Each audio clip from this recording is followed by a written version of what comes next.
they solved, or they did the crimes they didn't solve. I think it was about 87 or 94%. So one wonders what the hell will happen. Will they get around to saying hello, hello, hello? Or will it just go under the carpet? My guess is Tony Gosling, a freelance journo. Tony, thanks for joining us. What's your views on Mandelson? Do you think he'll get his comeuppance, or do you think maybe the Met Police doing their usual job of late can't solve a crime, and or we'll just let him disappear because he's a lord? Look, before we talk about Mandelson, I just want to say something a bit about free speech, because when I first started in journalism in the late 1980s, I'm from mass media, and we had millions of listeners, and we had to make sure we were a radio station in London, BBC station for London, and just had to make sure really that we knew what we were doing. So when it comes to free speech, there are a few basic rules. Number one is that you separate fact from speculation. And this, of course, is really about you as a journalist and credibility. It's not necessarily going to get you locked up to speculate or when you should be talking about facts or the other way around. But there's a couple of main reasons why you don't really have total free speech. A lot of that is to do with what journalism is really about, which we seem to have mainly forgotten. And one of those is when you're inciting crime. You can't incite crime. And the other is when you're reporting on court cases, you can't attempt to influence a jury during an active case. So there are some basic limits on it, So I just think we've lost. Well, a lot of our journalism has lost that, and all the alternative media, a lot of them has lost it. But anyway, look, on to Stop. Just before you go any, sorry, I don't mean to butt in, but I did, and I apologise. That's free speech. But here's the thing. Well, I'm talking about everyday speech, people on the street and stuff.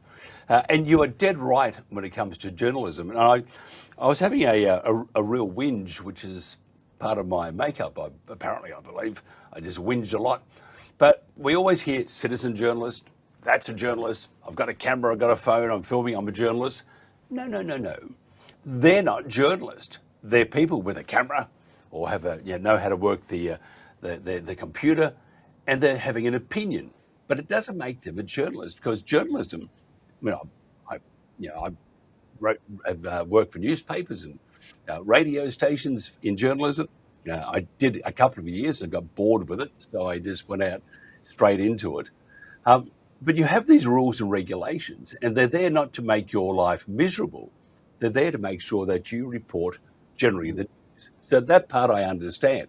However, having said that, if you look at legacy media, and they are knocked on the head many, many times, and journalists these days are taught to have an opinion in that story, which is bizarre. I was always taught, tell it as it is, but no, you have to have an opinion in that. So therefore, the journalism becomes tainted, and you get a sway either way. Legacy media's problem is that they sway towards government or the non-popular view. Independent media, they're all over the shop because they're not journalists. So that's the only point I was making. Well, actually, no. Look, there are quite a lot of independent. I would include myself as alternative media that are journalists, and so I think there's good and bad mainstream press, and there's also good and bad alternative, and it's really up to the viewers and the listeners and the readers to figure it out. Back in the day, it was a professional business where people would progress through their career largely because they were good at what they were doing. Nowadays, it seems to me they progress through their career if they say what they are supposed to say. And one of those things you're supposed to say is nothing whatsoever about elite power structures and corruption, such as Peter Mandelson. Sorry, you're dropping out. Sorry. So elite power structures such as Peter Mandelson, you don't talk about. Of course. And if you get to that, then you'll progress through the system. So the other thing I suppose we could mention is things like the Official Secrets Act here. If you're in knowledge of confidential military stuff or whatever, then you're not allowed to talk about it. If you do, they'll arrest you and jail you. So Mm. there are some restrictions on it, but free speech at least is out there still, just about online. But I think it's being kind of crowded out by a lot of fake alternative media. And I totally agree, and it's interesting. We have our fingers crossed for a resurgence, but we would not follow an agenda. Yet, you have to ask yourself whether and independent media is, in many ways, can be worse than legacy. At least legacy, you got an idea who's signing the checks and which side of the bed they're sleeping on. But if you look at legacy media, they could say independent media or alt media. You have to ask yourself who's paying their bills, and what do they require from them to have your bills paid so that you can eat and have a roof over your head. What do you have to do for it? How do you have to sing for your supper? So I think it's become so murky these days. But and I agree that what we say on air or write is very important, and we need to stick to standards. But at the same time, it doesn't mean covering up all the BS that is going on out there and covering up, as you mentioned, Lord Mandelson. Yeah, can we talk about him? Because I can remember very well working in the London press and drinking in the evenings and stuff, and hearing all sorts of things from other journalists about Mandelson. This is in the late 80s, early 90s, and certainly once this is even before the Labour Party got elected under Tony Blair. He was known as somebody who would be very threatening to journalists. So he would say, well, if you print that, I will get you sacked. And it was known amongst journalists that this would happen. So someone would say, well, you can't do that, think to themselves. And then suddenly the next week they'd find themselves out of a job, because he had connections in the city who would then lean on managers, media managers. Maybe not quite within the BBC was a bit more difficult to do that, but certainly within the private press, things like the Daily Telegraph, the Murdoch Empire, Sky, as it was back in those days, and people would be just out of a job the next week. He had those sorts of connections, and that's why he was known, I think, by journalists initially, but then by the rest of the country as the Prince of Darkness. So this has been going on for decades, and it's just that nobody's been in the position, as Donald Trump has done, to release enough dirt on Mandelson to get him kicked out. I mean, obviously he was a politician in the 90s, and he's now in a very powerful position, along with Tony Blair, in the the top of the Labour Party. Although he's not got such an important official position, it's known that Mandelson and Blair are really leading the party in many ways. So. And the other thing to understand about all of this is the big problem for Mandelson and Starmer is the appointment of Mandelson as ambassador to the United States. I mean, he's not from the diplomatic service. He has no kind of proper. He's not going up through a proper career path. He's just being cherry picked, almost like you could pick a random person on the streets of Adelaide or somewhere and make them American ambassador to America. He's just been selected against the advice of the security services, we hear, and that was a decision made not by Starmer, because Starmer doesn't make decisions. This was pushed on Starmer, apparently, so we're hearing, by Morgan McSweeney, who's the chief of staff to Keir Starmer. So as we can now see, really, I think that Starmer is really just there as a spokesperson, as a figurehead, but he may be brought down by this, or possibly Morgan McSweeney might be. I don't know if you've read the book. In a way, what's happening to Mandelson and Starmer at the moment is a double whammy, because Paul Holden brought out, an excellent London journalist, brought out a book called The Fraud at the tail end of last year. It was, I think, for many the smartest in the UK, scrutinising corruption.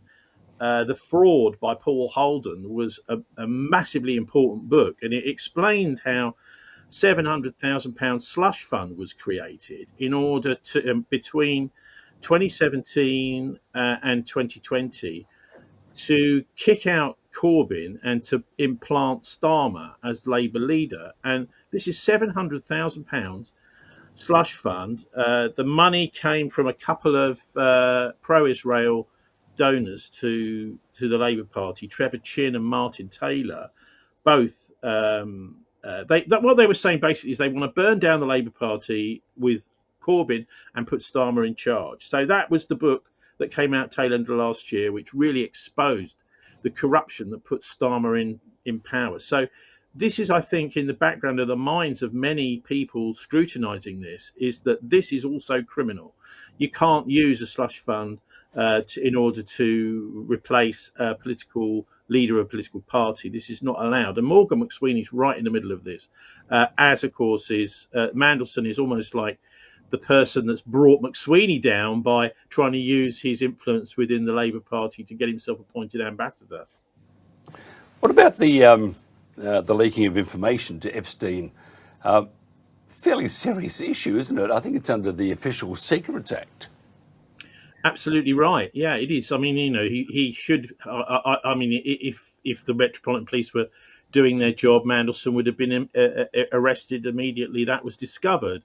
And I mean, these are very serious offences. I think they're normal in British politics, particularly with the Israeli influence. I noticed, by the way, that Reform UK have now set up their own Reform UK, and Farage is Friends of Israel as well. But these are totally criminal organisations where you've got foreign influence taking over political parties. We've known for a long time this is the case with the Democrats and the Republicans in the USA, and the influence, Israeli influence, Mossad influence on American politics has been known about for a long time with AIPAC.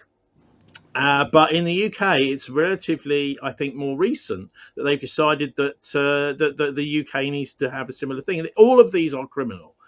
So anyone that's taking money from a foreign power for political influence, who are an MP or anybody else basically involved in government. I mean, obviously MPs are not quite officially government; they're not in the government until they're in the cabinet.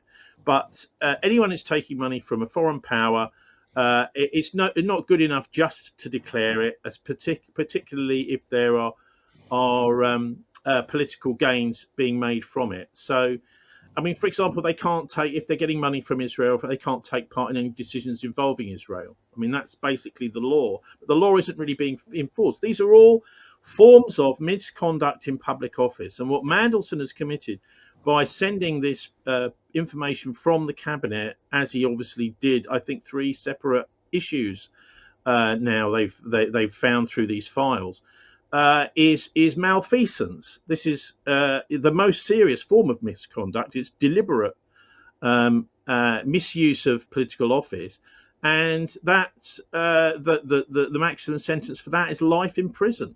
So why, I'd like to hear really yesterday that Mandelson has been arrested, that he's being interviewed by the Metropolitan Police, and maybe later in the week he will be charged, because it's quite obvious that he is a felon, and he's committed criminal offences most likely here. I don't think he's been charged yet, so I can say that. That's another bit of freedom of speech. This is all to do with court cases, what you can and can't say after someone's been charged. But that whole issue, I think, we should see that. If we don't see that, all it is compounding the cover-up. And also, of course, McSweeney's role. He has to be removed as the chief of staff for Starmer, and then it would be very difficult to see, because it's him that's been behind this complete misappointment of this guy as American ambassador. So the two of them, really, I think their fates are intertwined. The chief of staff, and then who's going to be next? Well, who would be a next Labour leader? Likely somebody like Wes Streeting, who's been positioning himself for it. And there have been people manoeuvring to make, it's almost as if everybody knows that Starmer is not going to make it into the next general election. And so they've been manoeuvring for months anyway. And so they're getting ready to take over. It wouldn't surprise me if this does bring down the Prime Minister, because it is such a serious issue. They're also talking about the KGB, by the way. I'm sure you've noticed that. The British press are saying, the KGB were funding. I saw that. I know, funding Epstein. No. This is just misinformation, disinformation, lies, whatever you want to call it, propaganda, to divert attention away from the fact that Ari Ben Menashe and others have pointed out. He's a former Mossad officer Mm. who's living in Canada, has pointed out the whole Epstein Maxwell operation, and it was mainly actually a Maxwell operation, who's Mm. still around. Epstein was disposable, and by the way, I do think he did die in New York. It was all being run by the Mossad and by the Israelis, and Mm. that's absolutely clear and obvious. And so that's embarrassing. So the London press is deliberately diverting people to point the finger at Putin. The KGB, they say, which by the way was disappeared in about 1990. So anyway, so this is another aspect of this: is they're desperately scrabbling to protect the Israel lobby in British politics. I'm just wondering if because obviously the say that the Russians were involved, they've been watching a lot of, it was Dr. No. Did the suspects have gold teeth? I mean, but you got to have it. I mean, they got to have a bad Russian. I mean, it's probably bad MI6. Well, it's a sign of desperation, I think, to try Really? to convince people of this. There will be some. An old friend of mine, Manfred Petrich, used to say, "This is for the stupid people." So the idea is that everybody that knows what's going on immediately sees it and goes, "Oh God," raises their eyes to heaven. And a few people who just read the Daily Mail and the Telegraph and still trust these treacherous organisations, they may believe it, and they'll be talking to their friends down the pub. Oh, did you know it was all Putin? Did you know about that? Oh, and by the way, the whole thing with Ukraine, I think, is, I mean, it basically seems to be being masterminded now by the Brits and being pushed by the Brits still.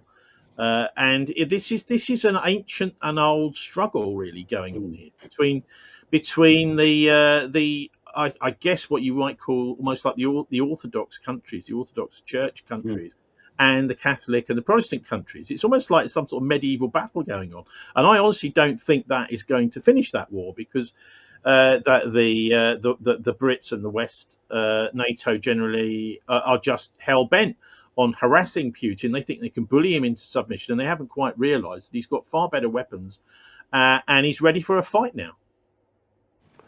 Yeah, totally agree. It's my earpiece.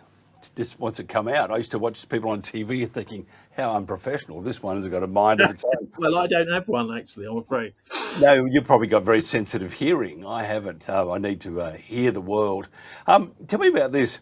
Because I've read somewhere where Mandelson had an injury on his finger, and perhaps it was, I'm making this part up, but perhaps his favourite pastime or favourite exercise the last few weeks were delete. Oh yes, I think so. Well, look, I mean, these people believe that that the security services, intelligence services, etc., will cover their backsides.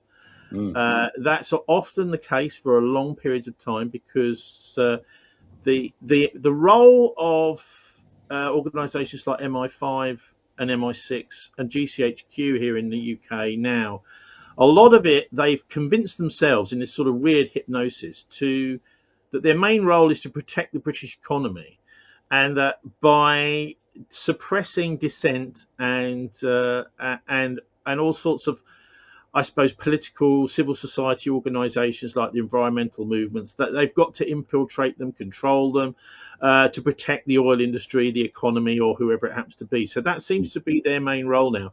And of course, they're playing an important role in politics too by doing that, by controlling debate, discussion, shutting individuals down, closing down organisations, infiltrating, steering, destroying. I mean, if you think about the environmental movement that I was involved in, actually, in land occupations back in the 1990s, much of it was being actually controlled by special branch and the police. Quite clearly now, the police have decided we will infiltrate and steer these movements. And so, for example, a lot of stuff to do with getting rid of coal-fired power stations, if you look at the individuals who were actually running those campaigns, they were maybe the spokespeople. They weren't really running them, because at the meetings, which are being deciding where we go, what we do, how we provide transport for all these activists, etc., it was coppers doing it. So actually,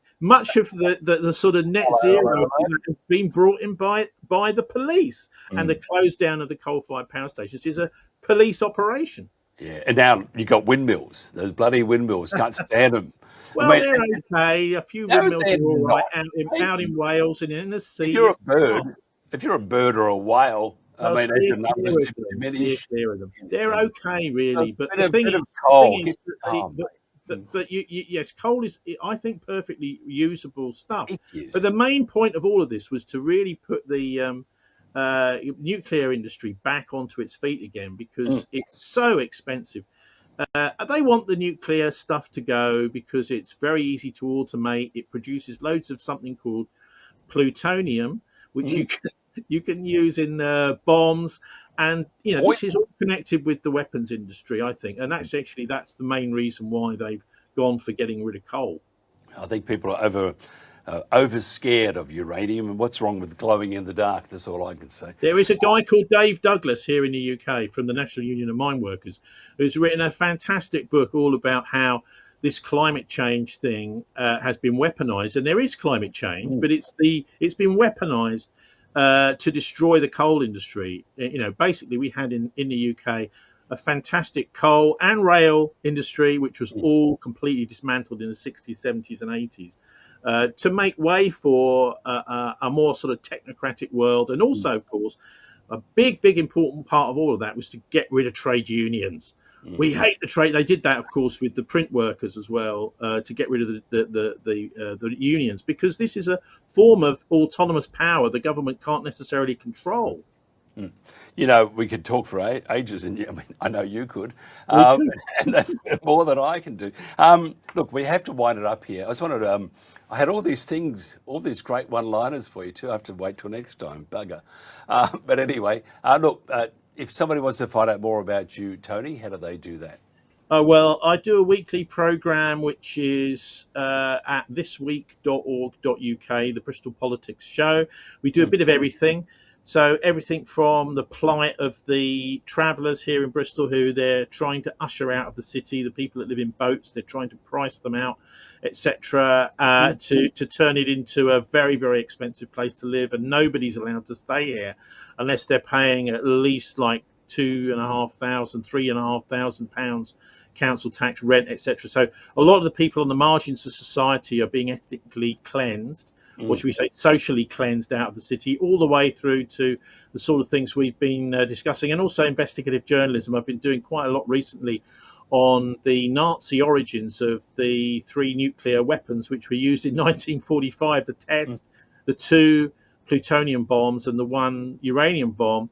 It looks pretty certain now were actually built in Nazi Germany and used as a bargaining chip at the end of the Second World War. So these sorts of things we go into, also it's proper investigative stuff. And all I will say about the nukes is, look, the Germans actually split the atom in the 30s, and there was a big program going on there. And actually, it looks now. The guy. If people are interested in this one, in the meantime, before we speak next, then Todd Ryder in the United States has done some absolutely mind-blowing presentations going through the archives, etc. And what's not in the archives is one of the most fascinating aspects. Oh, this is missing. Why is that? This interview with this SS general that's supposed to have been dead in 1945. So this is the sort of stuff that I love getting my teeth into.